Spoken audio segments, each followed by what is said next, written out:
안녕하세요. 저는 60대 여자입니다. 1년 전 끔찍했던 일이 저한테 벌어지고 하소연할 곳도 없어 이렇게 사연을 보냅니다.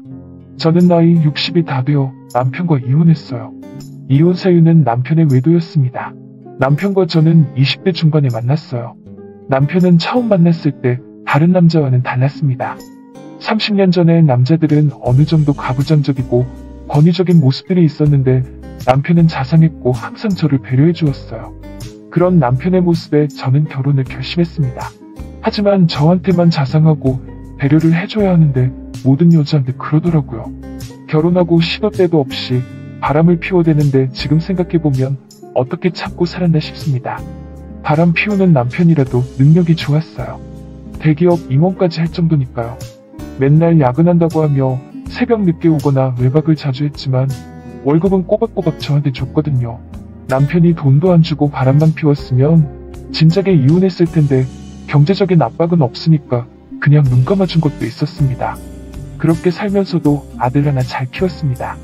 남편이 밖으로만 나더니 자식들밖에 안 보이더라고요. 아들은 아빠가 맨날 늦게 오고 바람 피우는 걸 알았고 제가 속상할까봐 제 말을 더 잘 들어주고 엄마 힘들게 안 하려고 노력하더라고요. 그래서 아들은 고등학교 올라가서 얘기하더라고요. 내가 커서 엄마 호강 시켜드릴게. 지금 아빠 때문에 많이 힘든 거 알아. 나중에 아빠 버리고 우리 따로 살자. 아들은 엄마 호강 시켜드려야겠다는 생각에서였는지 정말 열심히 공부하더라고요. 그래서 의대에 가게 되었고 지금은 소아과 의사가 되었습니다. 아들이 이렇게 크는 동안에도 남편의 바람은 계속 이어졌습니다. 남편은 대기업 임원까지 하다가 그만두었기에 퇴직금이 정말 많이 나왔어요. 지금까지 번 돈이랑 퇴직금까지 합치니 작은 건물은 살 돈이 되더라고요. 그래서 노후를 대비해서 건물을 사고 월세를 받으면서 부족함 없는 생활을 했습니다. 아들이 분가를 하고 저랑 남편만 살 때였어요. 남편한테는 아들 집에서 하루 있다가 올 거라고 하며 아들 집에 향했습니다. 아들 집에 들어가니 아들은 여자친구랑 같이 있던 거였어요. 아들 집 비밀번호를 알아서 그냥 들어갔는데 아들한테 정말 미안하더라고요. 그래서 아들 먹이려고 만든 반찬을 주고 바로 나왔습니다. 아들 집에서 하루 보내려고 했는데 아쉽더라고요. 그리고 이제 아들도 자기 짝을 찾아가고 있다고 생각하니 아들을 뺏기는 것 같기도 하고 기분이 묘했습니다. 그렇게 아쉬워하며 다시 우리 집으로 발길을 향했습니다. 저녁 9시쯤에 집에 도착했는데 못 보던 여자 구두가 현관에 있더라고요. 그리고 안방에선 남편과 여자 소리가 들렸습니다. 그때 저는 어느 정도 결심이 선 것 같아요. 맨날 바람만 피우는 남편과 끝낼 수 있는 좋은 기회라고도 생각했어요. 그래서 핸드폰으로 영상을 찍으며 안방문을 열었습니다. 안방에선 저보다 10살 정도 어려 보이는 여자와 남편이 실오라기 하나 걸치지 않고 관계를 맺고 있더라고요. 저는 소리쳤어요. 이 더러운 놈아, 밖에서도 모자라 집에서까지 다른 여자를 불러들여? 오늘 잘 걸렸다. 남편은 화들짝 놀라며 옷을 챙겨 입었어요. 남편은 용서해달라고 무릎 꿇고 빌었습니다. 이렇게 비는 남편의 모습을 처음 봤지만 저는 이미 마음이 떠났습니다. 이런 남편 데리고 평생을 어떻게 살아야 하나 항상 고민하고 있었는데 하늘이 주신 기회를 놓칠 수는 없었어요. 저는 그날 찍은 영상을 가지고 이혼을 신청했고 큰 금액의 위자료를 받고 이혼을 하였습니다. 아들은 저한테 잘했다면서 이제 엄마 인생 찾아서 즐겁게 살라며 저를 응원해 주었습니다. 맨날 남편 출근할 때 밥 차려줘야 하고 저녁에 오면 저녁 차려줘야 되는 밥하는 기계였는데 혼자가 되니 먹고 싶을 때 먹고 자고 싶을 때 자면 됐습니다. 이혼하고 한동안 너무 편했습니다. 이래서 황혼이혼을 하나보다 생각도 들었어요. 그렇게 집에만 혼자 있다 보니 너무 답답했습니다. 아들이 있을 때는 아들 돌보느라 시간 가는 줄 몰랐고 남편과 있을 때는 남편 뒤치다꺼리 해주느라 시간이 없었거든요. 그렇게 살다가 혼자가 되고 너무 오랫동안 시간이 남으니 뭔가 다른 걸 해보고 싶었습니다. 여느 때처럼 그냥 TV를 보고 있었는데 어느 연예인이 여수를 놀러 갔더라고요. 그걸 보고 여수에 가보고 싶어졌어요. 여행이라곤 아들과 몇 번 간 거 외엔 혼자 가본 적은 없었습니다. 그래서 아들한테 같이 갈 수 있냐고 물으니 여자친구랑 이미 휴가 계획이 다 잡혔다고 하더라고요. 역시 아들 키워봤자 자기 여자만 챙기더라고요. 저는 도전해보기로 했어요. 혼자 하는 여행이 처음이었지만 이제부터 혼자 계속 살 텐데 경험해 봐야겠다고 생각했어요. 다음날 아무 생각 안 하고 그냥 여수행 기차를 탔습니다. 기차 안에는 아이랑 함께 놀러가는 듯한 가족들과 연인들만 보였습니다. 저처럼 혼자 가는 사람들은 눈에 안 들어오더라고요. 다 늙어서 무슨 주책인가 싶기도 했지만 이제 홀로서기를 해야겠기에 의식하지 않았습니다. 여수역에 도착하여 시장도 가보고 TV에 나왔던 곳도 가보았어요. 도시의 탁한 공기만 마시다가 여수의 향긋한 바닷냄새를 맡으니 이래서 여행을 오나 싶었습니다. 그렇게 저녁이 되었고 저는 바다가 보이는 분위기 좋은 식당에 혼자 앉았습니다. 식당에는 수많은 커플과 가족들이 식사하고 있었어요. 식당 분위기를 보고 자리에서 일어나 숙소에서 그냥 먹을까도 생각해봤는데 이것도 다 이겨내야 한다 생각하여 음식을 주문했어요. 바다가 보이는 야경을 보면서 혼자서 말할 사람도 없고 쓸쓸하더라고요. 그래서 울적한 마음에 잘 못하는 술도 시켜서 조금씩 먹고 있었습니다. 그렇게 1시간쯤 지났을까요? 제 앞으로 저보다 어려 보이는 남자가 앉았습니다. 그리고 저한테 인사하며 얘기했어요. 안녕하세요. 저도 여수에 혼자 왔는데 실례가 안 된다면 합석해도 될까요? 그 남자를 보니 어느 드라마에서 나올 듯한 잘생긴 남자는 아니었고 평범했어요. 근데 착해 보였습니다. 밝게 웃으면서 그렇게 얘기하니 나쁜 사람 같지는 않았습니다. 그렇게 우리는 함께 앉게 되었고 술도 함께 마시게 되었어요. 그 남자는 자기를 소개해 주었어요. 저는 이민호라고 합니다. 나이는 55살이고요. 힘든 일이 있어서 무작정 혼자 여수로 왔는데 막상 혼자 있다 보니 너무 외롭더라고요. 그런데 이렇게 이쁜 아가씨를 만나게 되더니 혼자 여행 온 게 잘한 것 같아요. 저보다 5살 어렸습니다. 그런데 제 나이를 듣고는 정말 자기보다 어려 보인다고 하는데 예의상이라고 해도 싫지만은 않았습니다. 젊은 나이에 남편을 만나고 다른 남자와는 이렇게 단둘이 있어 본 적이 없었어요. 나이가 60이 되었지만 저보다 젊은 남자랑 단둘이 얘기를 하다 보니 설렌다고 해야 할까요? 이상한 감정이 생기더라고요. 그렇게 우리는 처음 만났지만 편하게 얘기를 하게 되었어요. 그리고 서로 공통점이 많아서 더 편해진 것 같았어요. 민호 씨도 저와 똑같이 아내가 바람을 피워서 이혼했다고 했어요. 민호 씨는 아내만 바라보고 살았는데 아내가 바람 피우는 걸 확인하고 죽으려고까지 했다고 하더라고요. 정말 얼마나 아내를 사랑했으면 그렇게까지 하려고 했을까 생각했어요. 그리고 제 이야기를 들려주자 너무 화내면서 그런 놈이랑은 빨리 헤어진 게 잘한 거라며 서로의 상처를 보듬어 주었습니다. 그렇게 처음 만난 민호 씨는 너무 편안했고 자기 여자를 끔찍이 생각하는 남자로 보였어요. 그날도 술에 취한 저를 숙소로 데려다주고 민호 씨는 자기 숙소로 가서 잠을 잤습니다. 다음날 아침 민호 씨한테 연락이 왔어요. 오늘 집으로 갈까 했었는데 은영 씨랑 오늘도 함께 보내고 싶어서요. 은영 씨 오늘 올라가실 거예요? 저는 1박 2일로 생각하고 여수로 왔었고 어제 민호 씨와 술을 마실 때도 내일 가니까 아쉽다며 다음에 기회가 되면 보자고 했거든요. 아침 일찍부터 민호 씨가 이렇게 전화를 해서 보고 싶다고 하는데 저도 딱히 집에 올라가서 할 것도 없으니까 하루 더 있기로 했어요. 그러자 민호 씨는 고급 세단을 렌트해서 제가 있는 숙소 앞으로 왔어요. 급작스럽게 여행 일정이 하루 연장이 되었지만 혼자 하는 여행이 아니고 민호 씨와 함께하는 여행이라서 정말 즐거웠습니다. 민호 씨랑 차를 타고 여기저기 다니면서 남편이랑 연애할 때의 감정이 생겼습니다. 전 남편도 연애할 때는 정말 자상하고 저밖에 모르는 남자였거든요. 그렇게 같이 다니다 보니 민호 씨 같은 남자랑 만나서 결혼을 해야 했는데 나는 아쉬움도 있었습니다. 너무 즐거운 하루를 보내고 어느덧 저녁이 되어 마지막 밤을 아쉬워하며 술 한잔을 하기로 했어요. 민호 씨는 은영 씨와 하루 더 있길 정말 잘했어요. 만약 어제 헤어졌다면 우리는 다시 못 만났을 거예요. 서울 올라가서도 우리 종종 연락하며 지내면서 좋은 만남 가져요. 저도 같은 생각이었어요. 다시 이런 남자를 만날 수 있을까 생각이 들었어요. 그리고 결혼 전을 상상할 수 있게끔 해준 민호 씨한테 고마웠어요. 우리는 내일 헤어져야 한다는 아쉬움 때문인지 늦게까지 술잔을 기울였고 저와 민호 씨는 같이 취하게 되었어요. 민호 씨는 늦었다며 저를 숙소로 데려다 준다고 했습니다. 저는 민호 씨도 취했으니까 택시 타고 가셔도 된다고 했지만 여자 혼자 늦은 밤에 있는 건 위험하다며 제 숙소 방문까지 데려다 주었어요. 저는 민호 씨한테 고맙다며 숙소로 들어가려고 했는데 민호 씨가 저라느며 얘기했어요. 오늘 너무 즐거운 하루였고 마지막 밤인데 마지막까지 함께하고 싶어요. 은용씨. 오랜만에 남자의 품에 안기니 설렜습니다. 지금 생각해보면 그때 민호씨를 보냈어야 하는데 그때는 제 감정에 너무 충실했습니다. 그리고 마지막이라는 말에 저도 너무 아쉬웠습니다. 그렇게 민호씨를 제 숙소에 들어오게 하였고 우리는 뜨거운 밤을 보내게 되었어요.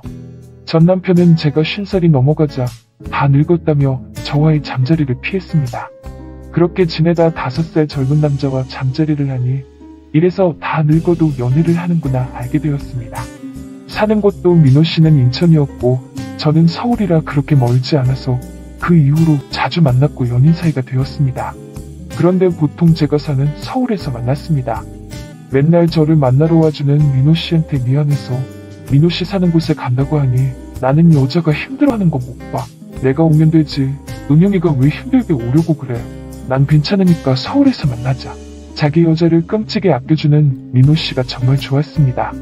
우리는 그렇게 시간 날 때마다 만나게 되었습니다. 우리는 서로 이혼을 하였지만 자식들이 있었습니다. 민호씨는 딸이 1명 있다고 했어요. 다 큰 딸인데 아직 시집을 안 가서 골치가 아프다고 하더라고요. 나중에 시간이 되면 각자의 자식들을 보여주자고 했습니다. 그러던 어느 날 민호씨는 전에 같이 살던 아내가 인천집에서 살겠다고 하여 저랑 같이 살 수 없냐고 물었어요. 저는 민호씨 아내가 바람이 나서 이혼한 건데 왜 그 집을 나오냐고 했어요.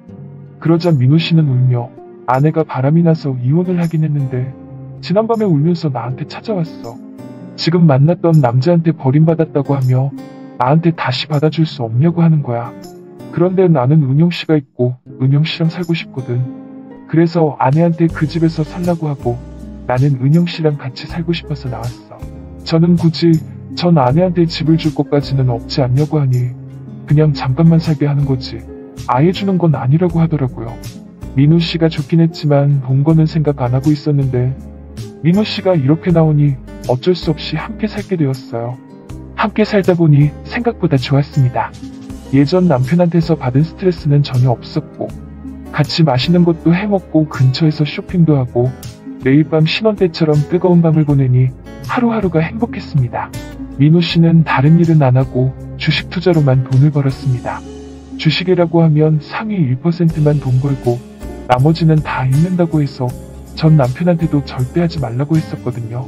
그런데 민호씨는 자신이 주식 투자로 벌었다는 수익 인증샷을 보여주면서 자기는 상위 1%를 넘어선다고 하더라고요.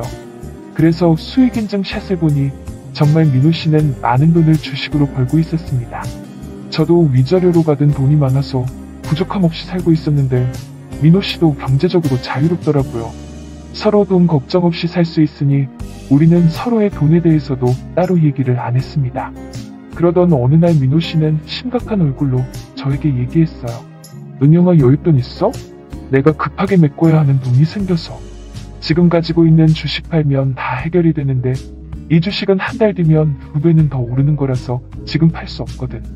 은영이가 돈 빌려주면 한 달 후에 주식 팔아서 갚을게 라고 얘기를 하며 지금 1억의 수익 중인 인증사진을 보여줬어요. 그러면서 저에게 1억을 빌려달라고 하더라고요. 현금은 5천만 원 정도밖에 없어서 아들한테 빌려서 1억을 채워 민호씨한테 줬습니다.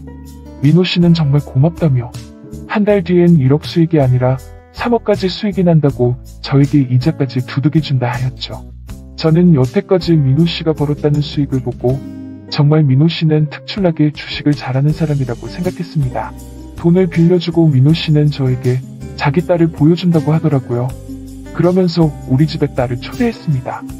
30살 정도 되는 딸인데 민호씨랑 하나도 닮은 곳이 없더라고요. 보통 딸들은 아빠를 닮는다고 하던데 엄마를 빼다 닮았나 생각하며 민호씨 딸을 만났습니다. 딸이 오자 민호씨는 딸을 부른 이유를 얘기해줬어요. 저와 이제 결혼을 생각하고 있는데 딸한테 저를 소개해주고 싶다고 했어요. 저는 다시 재혼하는 걸 생각 안 하고 있었는데 민호씨는 저와 새롭게 시작하고 싶다고 했고 그러려면 자기 딸을 소개해주는 게 우선이라며 오늘 자리를 마련했어요. 민호씨 딸은 저를 무척 좋아했습니다. 자기 엄마는 맨날 다른 남자 만나러 다녀서 아빠랑 더 친하게 지냈고 엄마는 정이 안 간다고 했어요. 그리고 저를 보곤 인상이 너무 좋으시다며 자기 아빠랑 결혼하셔서 잘 살아달라고 했습니다. 민호 씨 딸이 그렇게 얘기해주니 싫지만은 않았고 이렇게 민호 씨랑 살게 되나 싶더라고요. 그 이후로 민호 씨 딸은 자주 우리 집에 왔고 저를 잘 따르는 민호 씨 딸이 이뻤습니다. 그리고 돈을 빌려준 지 한 달째 되니 민호 씨가 1억 1천만 원을 보내줬습니다. 민호 씨한테 1억 빌려줬는데 1천만 원은 뭐냐고 물으니 한 달 이자라면서 줬다고 했어요. 저는 민호 씨 정말 대단하다며 고맙다고 했습니다. 그렇게 우리는 내년에 결혼을 약속하며 같이 살고 있었습니다. 얼마 지나지 않아 민호 씨는 제게 다시 돈을 부탁했어요. 이번엔 2억을 빌려달라고 하더라고요. 저는 너무 큰 금액이라서 힘들 것 같다고 했어요. 그러자 민호 씨는 자기 전 재산을 투자했는데 2억 정도만 있으면 한 달 후에 2배가 될 수 있다며 지금 2억이 없으면 전 재산을 잃을 수도 있다고 하더라고요. 2억이라는 큰 돈이었지만 돈보다도 민호 씨를 잃고 싶지 않았습니다. 주식을 잘 모르니 저는 민호 씨 하는 얘기만 들었습니다. 그렇게 민호 씨가 절박해하며 얘기하니 하는 수 없었어요. 그리고 민호 씨가 여태까지 수익을 보여준 거에 대한 믿음도 있어서 다시 돈을 빌리고 대출까지 받아서 민호 씨를 빌려줬어요. 민호 씨는 정말 감사해하며 이번에 투자한 걸로 돈 많이 벌어서 결혼도 하고 더 좋은 집으로 이사하자고 했어요. 그렇게 행복한 생각을 하고 있을 때 친한 친구가 암으로 죽었다는 연락을 받았어요. 장례식장이 대구라서 급하게 대구로 갔습니다. 원래는 3일 동안 친구의 마지막을 배웅해 주려고 했는데 이틀째 되는 날 몸이 너무 안 좋아져서 어쩔 수 없이 하루 일찍 집으로 올라왔습니다. 먼저 떠난 친구에 대한 미안함으로 올라오는 중에도 민호 씨한테 가고 있다고 연락을 못 했었어요. 그렇게 늦은 저녁에 집에 도착하니 민호 씨 딸이 와 있더라고요. 이 늦은 시간에 있는 걸 보니 오늘은 우리 집에서 자려나 생각했습니다. 하지만 작은 방에 있을 줄 알았던 딸은 안 보이고 안방에서 민호 씨와 딸이 함께 있는 것 같았습니다. 안방으로 다가갈수록 이상한 소리가 들렸고 안방 앞에 다다르니 확실히 관계를 맺는 소리였습니다. 저는 소름이 돋았습니다. 어떻게 딸하고 그런 관계를 할 수 있을까? 아직 결혼 전이라 다행이지. 민호 씨가 이런 놈이란 걸 알게 돼서 다행이라 생각했습니다. 그런데 둘이 나누는 대화를 듣는 순간 하늘이 무너지는 줄 알았습니다. 민호 씨 딸은 오빠 언제까지 늙은 여자랑 살 거야? 빨리 돈 챙기고 나랑 즐겁게 살아야지. 혹시 늙은 여자랑 자는 게 좋아서 이렇게 오래 같이 사는 거야? 평소에는 아빠라고 하던데 오늘은 오빠라고 하더라고요. 어이가 없어서 더 듣고 싶어졌어요. 그러자 민호 씨는 이제 고작 2억 받아냈는데 조금만 기다려. 나중에 이 집도 팔게 만들어서 한 5억은 땡겨야지. 늙은 할머니랑 사는 게 좋아서 내가 이러는 줄 아냐? 더 들어줄 수 없겠더라고요. 저는 집을 나와 경찰에 신고했습니다. 지금 화가 나서 안방문을 열었다가 저도연 놈이 나한테 해코지할 수도 있겠다 생각했거든요. 몇 분 후 경찰이 왔고 저는 경찰과 함께 안방에 들어갔습니다. 둘 다 실오라기 하나 걸치지 않고 있었고 저는 사진을 찍었습니다. 민호 씨는 자기가 했던 얘기를 제가 못 들었다 생각했는지 저에게 울면서 빌더라고요. 자기 딸이 오늘 술 먹고 들이대는데 아빠인 내가 참아야 했는데 미안하다고 했습니다. 저는 콧방귀를 뀌면서 부녀 사이도 아니면서 이제 그만 솔직해지라 얘기하며 경찰한테 빨리 경찰서로 데리고 가달라고 했습니다. 그제야 민호 씨도 다 늙힌 걸 알았는지 순순히 가더라고요. 다음날 경찰서에서 연락이 왔고 충격적인 얘기를 했습니다. 민호 씨가 딸이라고 했던 여자와는 5년 전에 결혼한 사이였고 둘 사이엔 3살 아이도 있다 했습니다. 그 여자도 30살이라고 했었는데 40살이더라고요. 그 여자가 어려 보여서 딸이라고 했을 때 믿었습니다. 민호 씨는 정말로 주식 투자를 하고 있었고 처음 돈을 벌었을 때 이 여자를 만났는데 나중에 아이가 생기고 잘 되던 주식 투자로 모든 돈을 잃어서 저 같은 과부를 꿰어서 돈을 벌 계획을 세웠다 했습니다. 수익 인증샷은 자기가 번 돈이 아니고 주식 카페 같은 곳에서 캡처를 해서 절 보여준 거였더라고요. 정말 그 사진만 보고 돈을 준 저도 한심했습니다. 그런데 제가 준 2억은 모두 날아갔습니다. 민호 씨는 제가 준 2억으로 투자를 했고 그 회사는 상장 폐지가 됐다고 하더라고요. 민호 씨 아내는 그 사실은 모르고 있었나 봐요. 경찰서에서 2억을 왜 또 투자해서 날려먹었냐며 둘이 고래고래 싸우는데 정작 돈을 빌려준 건 난데 둘이 난리가 나더라고요. 민호 씨는 저에게 예정도 있으니 한 번만 용서해달라고 했는데 저는 뒤도 안 돌아보고 법대로 하자고 했습니다. 그 결과 민호 씨는 사기죄로 감옥에 가게 되었어요. 빌려준 2억은 다시 받을 길이 없어서 저도 집을 팔아서 빚을 갚았습니다. 그리고 저렴한 전세로 이사를 왔습니다. 그 이후로 어떤 남자가 나한테 들이대도 안 넘어가고 혼자 살고 있습니다. 어떻게 보면 혼자 사는 게 최고인 것 같아요. 2억을 날리면서 큰 교육을 배운 것 같습니다.